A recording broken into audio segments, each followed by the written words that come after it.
সাল্লাল্লাহু ইসলামের একজন খাদেম ছিল, আপনারা তার নাম জানেন? কি নাম? সবাই বলেন আনাস। আওয়াজ করে বলেন বিশ্বনবীর খাদেমের নাম।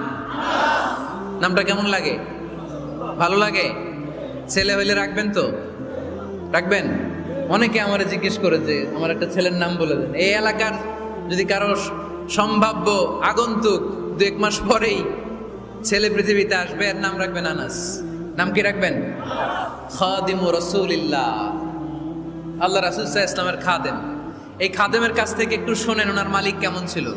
শুনবেন নাকি কষ্ট হচ্ছে? সম্মানিত ভাইয়েরা খেয়াল রাখবেন, কোন পীর সাহেবের ব্যাপারে যদি আপনি রিপোর্ট চান, পীর সাহেবের বউয়ের কাছ থেকে শুনবেন। কথা কয় না? বোঝে নাই বোধ হয়। একজন পীর সাহেব হুজুর উনি কেমন, রিপোর্ট নেবেন কার কাছ থেকে? কার কাছ থেকে? বউয়ের কাছ থেকে। একজন বড় সাহেব, বড় নেতা, তার ব্যাপারে যদি রিপোর্ট পেতে চান, আমি কয়েকটা জায়গা বলে দিই, এই জায়গাগুলো থেকে রিপোর্ট নেবেন। 1 নাম্বার তার ড্রাইভার, 1 নাম্বার। 2 নাম্বার তার বাড়ির দারোয়ান, 2 নাম্বার। 3 নাম্বার তার খাদেম, 3 নাম্বার। 4 নাম্বার তার ঘরের কাজের মেয়ে, 4 নাম্বার। এদের কাছ থেকে আসল রিপোর্ট পাওয়া যায়, ঠিক কিনা? এবার বিশ্বনবীর ব্যাপারে বিশ্বনবীর খাদেম কি বলে শুনবেন? বুঝে নাই বোধ হয়। বিশ্বনবীর ব্যাপারে বিশ্বনবীর খাদেম কি কমেন্টস করছে শুনতে চান? খাদেমের নাম আরো জোরে বলতে হবে। আনাস রাদিয়াল্লাহু তাআলা, আনাস রাদিয়াল্লাহু তাআলা আনহু বলেন, বিশ্বনবী যখন মক্কা থেকে মদিনায় হিজরত করে আসলেন, মদিনার অলিতে গলিতে আনন্দের বন্যা বয়ে গেল।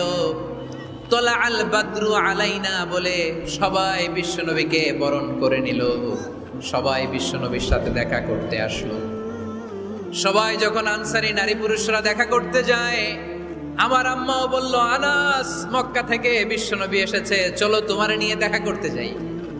আনাসের মা আনাস রাদিয়াল্লাহু তাআলা আনহু তখন খুব ছোট্ট, তিনি যে দেখে মানুষের ভিড়ে আনাসকে নিয়ে সামনে যাওয়া যায় না। আর তিনি দেখলেন মদিনার অলিতে গলিতে মানুষের ভিড়, আনসারী আবাল বৃদ্ধ বনিতা নারী পুরুষ সবাই বিশ্বনবীর সাথে দেখা করছে। আর যারাই দেখা করছে হাতে কোনো না কোনো হাদিয়া নিয়ে বিশ্বনবীর সাথে দেখা করতেছে। সুবহানাল্লাহ কইবেন না? আনসারী যত সাহাবারা বিশ্বনবীর সাথে দেখা করতে এসেছে, কি নিয়ে আসছে? কথা কয় না? তাহাদাও তাহাব্বু, হাদিয়া দাও, একে অপরকে হাদিয়া দাও। তোমাদের মধ্যে ভালোবাসার বন্ধনকে বাড়িয়ে দিবে কে? আনাসের মা বললেন, আমি মানুষ ধাক্কাতে ধাক্কাতে বিশ্বনবীর সামনে পর্যন্ত গেলাম, যে দেখি সবাই বিশ্বনবীর হাদিয়া দেয়। আমি বিশ্বনবীর সামনে যে কাঁদো কাঁদো সরে বললাম, ইয়া রাসূলুল্লাহ, ইয়া হাবিবাল্লাহ, লাম ইউবকি রাজুলুন ওয়ালা ইমরাআতুন মিনাল আনসার ইল্লা ক্বাদ আতহাফাকা বিতুহফা। ও নবী, আমি দেখতে পেয়েছি আনসারী এমন কোন নারী নাই, এমন কোন পুরুষ নাই যে আপনাকে আপনার হাতে কোনো না কোনো হাদিয়া দেয় নাই। ওয়া ইন্নী লা আকদিরু আলা যালিকা মা উতহিফুকা বি। কিন্তু ইয়া রাসূলুল্লাহ, ইয়া হাবিবাল্লাহ, আমার কাছে তো কোনো টাকা নাই,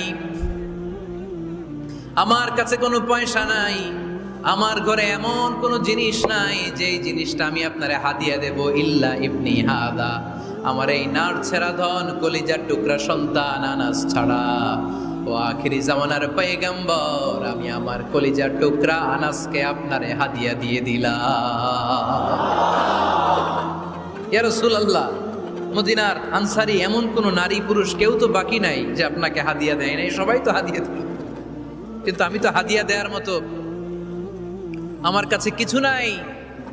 আনাস রাদিয়াল্লাহু তাআলা আনহুর মা বললেন, ইয়া রাসূলুল্লাহ, আনসারী এমন কোন নারী নাই, এমন কোন পুরুষ নাই যে আপনারা হাদিয়া দেয় নাই, কিন্তু আমার তো হাদিয়া দেওয়ার মতো কিছু নাই আমার এই কলিজার টুকরা আনাস ছাড়া।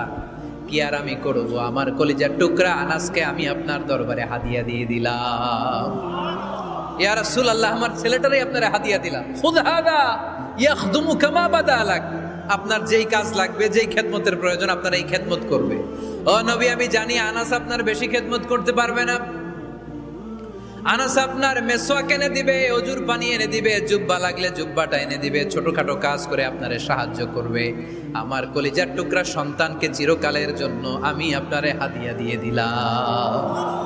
আনাস রাদিয়াল্লাহু তাআলা আনহু বর্ণনা করছেন, আমি দাঁড়িয়ে দাঁড়িয়ে শুনছি আমার আম্মা বলছে আমি নাকি বিশ্বনবীর জন্য হাদিয়া। সুবহানাল্লাহ পড়েন।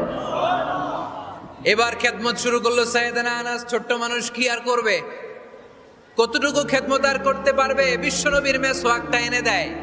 সুবহানাল্লাহ পড়েন। বিশ্বনবীর আতরের শিশিটা এনে দেয়, বিশ্বনবীর জাইতুনের তেলের বোতলটা আগিয়ে দেয়, বিশ্বনবীর জামাটা প্রয়োজনে বিশ্বনবীর হাতে এনে দেয়। সাইয়েদনা আনাস বলেন, আমি 1 বছর নয়, 2 বছর নয়, 5 বছর নয়, 7 বছর নয়, 10 বছর বিশ্বনবীর খেদমত করেছি। ফামা দারাবানি, 10 বছরে একদিনও তিনি আমারে মারে নাই। সুবহানাল্লাহ। একদিন আমার গায়ে হাত তোলে নাই। হাত তোলা তো দূরের কথা, ওয়ালা সাব্বানি, কোনোদিন গালি দেয় নাই। ওয়ালা আবাসা আলা ওয়াজহি, কখনো বিরক্তি সরে ভ্রু কুচকে আমার দিকে বিশ্বনবী কোনোদিন তাকায় নাই। সুবহানাল্লাহ পড়ে। কোনোদিন আমার গায়ে হাত তোলে নাই। আরে হাত তোলা তো দূরের কথা, আমাকে ধমকি পর্যন্ত দেয় নাই। ধমকি দেয়া তো দূরের কথা, আমরা অনেক সময় বিরক্ত হয়ে ভ্রু কুচকাই না। এরকম বিরক্তি হলে আমরা কারোর প্রতি বিরক্ত হলে কি হয়? কপাল ভ্রু কুচকে ওঠে, ঠিক কিনা? সাইয়েদনা আনাস বললেন কোনোদিন মারে নাই। খাদেম বলতেছে, খাদেম, বড় সাহেবের রিপোর্ট কার থেকে নিতে হয়? হয় খাদেম, নয় দারোয়ান, নয় ঘরের কাজের মেয়ে, তা না হলে ড্রাইভার। বিশ্বনবীর খাদেম বিশ্বনবীর ব্যাপারে কি কমেন্ট করছে? মা সাব্বানি ওয়ালা জারাবানি ওয়ালা আবাসা ফি ওয়াজহি। এই 10 বছরের খেদমতের জিন্দেগিতে কোনোদিন বিশ্বনবী আমারে মারে নাই, গায়ে হাত তোলে নাই। আরে হাত তোলা তো দূরের কথা, একটা ধমকও দেয় নাই। আরে ধমক দেয়া তো দূরের কথা, বিরক্তির সুরে ভ্রু কুচকে আমার দিকে কখনো তিনি তাকায় নাই। চিল্লায় বলো সুবহানাল্লাহ। আর আজকে মাইক পেলে মানবতা, মানবাধিকারের কর্মী কি সুন্দর কথা বলে, উইমেন রাইটস এর কথা বলে, শিশু শ্রম নিয়ে কথা বলে, আর বাড়িতে কাজের মেয়ের গায়ের মধ্যে খুন্তি, গরম খুন্তি পিঠের মধ্যে লাগিয়ে পিঠ ঝলসিয়ে দেয়। এরকম আছে না নাই? পত্রপত্রিকায় প্রায় দেখা যায় যে কাজের মেয়েদেরকে কি অত্যাচার করে। খুন্তি গরম করে করে চামড়ার মধ্যে লাগিয়ে স্কিন ঝলসে ফেলেছে, গ্রিলের মধ্যে বেঁধে রেখেছে, সময় মতো খাবার দেয় নাই, পিটিয়ে মাথার চুল কামিয়ে মাথা নেড়া করে দিয়েছে। এরকম আছে না নাই? এরা মানবাধিকারের ঠিকাদার, এরা মানবাধিকারের কথা বলে। আর বিশ্বনবী ইসলামের খাদেম বিশ্বনবীর ব্যাপারে বলেছে কোনোদিন মাইর তো দূরের কথা, হাত তোলা তো দূরের কথা, আরে ধমক দেওয়া তো দূরের কথা, বিরক্তির চেহারা নিয়েও কোনোদিন বিশ্বনবী আমার দিকে তাকায় নাই। চিল্লায় পড়েন সুবহানাল্লাহ। বিশ্বনবী একবার সাইয়েদনা আনাস রাদিয়াল্লাহু তাআলা আনহুকে একটা ছোট্ট জিনিস আনতে পাঠালেন। সাইয়েদনা আনাস রাদিয়াল্লাহু তাআলা আনহু জিনিসটা আনতে যে মদিনার অলিতে গলিতে বাচ্চাদের খেলা দেখে জিনিস আনতে ভুলে খেলায় দাঁড়িয়ে গেলেন। ছোট মানুষ, ছোট্ট একটা বাচ্চা যদি আমার সাথে নেই, সে কি আমার প্রয়োজন বুঝবে? আমার সেন্টিমেন্ট যেরকম, বাচ্চা কি ওটা টের পাবে? ছোট্ট আনাসকে বললেন আমার জুব্বা নিয়ে আস। বিষ্ণু ইসলাম শাম দেশের জুব্বা পড়তেন, বলতেন জুব্বা নিয়ে এসো। জুব্বা আনতে যখন বেরোলেন আনাস রাদিয়াল্লাহু তাআলা আনহু, দেখলেন মদিনার অলিতে গলিতে বাচ্চারা কুতকুত খেলে। কি খেলে? আপনারা খেলেন তো? এই খেলা দেখে আনাস রাদিয়াল্লাহু তাআলা আনহু ভুলে গেলেন যে বিশ্বনবীর জামা আনতে হবে। উনি ভুলে যে উনিও দাঁড়িয়ে খেলা দেখতে শুরু করলেন। এখন ঘন্টার পর ঘন্টা যায়, আনাসও আসে না, জামাও আসে না। বিশ্বনবী ভাবলেন হায় রে, আনাস মনে হয় ভুলে গিয়েছে, কি আর করা যাই, নিজের জামা নিজেই নিয়ে আসি। বিশ্বনবী বের হলেন জামা আনতে। বের হয়েই দেখে মদিনার গলিতে বাচ্চারা খেলতেছে, ওইদিকে আনাস রাদিয়াল্লাহু আনহু দাঁড়ানো। বিষ্ণু ইসলাম কিছু বললেন না, যে উনিও আনাস রাদিয়াল্লাহু তাআলা আনহুর পাশে দাঁড়িয়ে খেলা দেখতে আরম্ভ করলেন। সুবহানাল্লাহ পড়বেন না?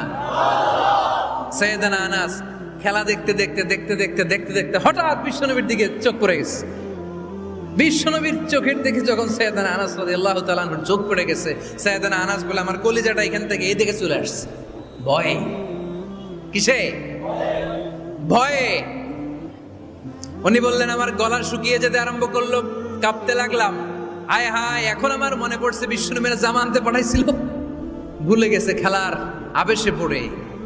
উনি বললেন বিশ্বনবী আমারে ধমক দেন নাই, আমার গায়ে হাত তোলেন নাই, জামা আনতে পাঠাইছি, এখানে খেলা দেখতেছো এটাও বলেন নাই, বিরক্তিও প্রকাশ করেন নাই। বিশ্বনবী শুধু একটা হাসি দিয়েছেন, স্মাইল। কি দিয়েছেন? একটা মুচকি হাসি দিয়েছেন। কি হাসি?